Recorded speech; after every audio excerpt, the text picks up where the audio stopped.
ଆପଣମାନେ ବହୁତ ଭଲ ଥିବେ। ମୁଁ ବି ବହୁତ ଭଲ ଅଛି। ଡିସେମ୍ବର ମାସ ଆସିତେ ବସିଲାଣି, ଆପଣ ଭଲ ପ୍ଲେସ୍ ଖୋଜୁଛନ୍ତି କିନ୍ତୁ ପାଉନାହାନ୍ତି। ଚାଲ ମୁଁ ଆପଣଙ୍କୁ ଭଲ ପ୍ଲେସ୍ ଦେଖାଉଛି, ଭଲ ବ୍ୟାକଗ୍ରାଉଣ୍ଡ ସହିତ ବି ଆପଣ ଏନ୍ଜୟ କରିପାରିବେ ଏଠି। ଚାଲ ମୁଁ ଦେଖାଉଛି କ'ଣ କେମିତି ଏଠି।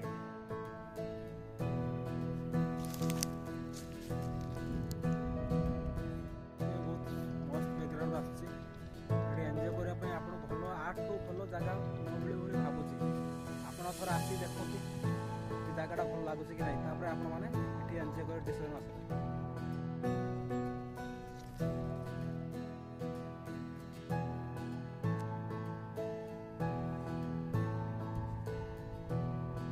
ଜାଗାଟା ବେଶୀ ଦୂର ନୁହେଁ, ଗୋପାଳପୁରଠୁ ମାତ୍ର 5 କିଲୋମିଟର ଦୂରରେ। ଗୋପାଳଠୁ ଆପଣ ସିଧା ଆସିତେ ପଡ଼ିବ। ଆସିଲା ପରେ ଆପଣ ଦେଖିବେ ତାଳପଦା ଲେଖା ହେଇଥିବ।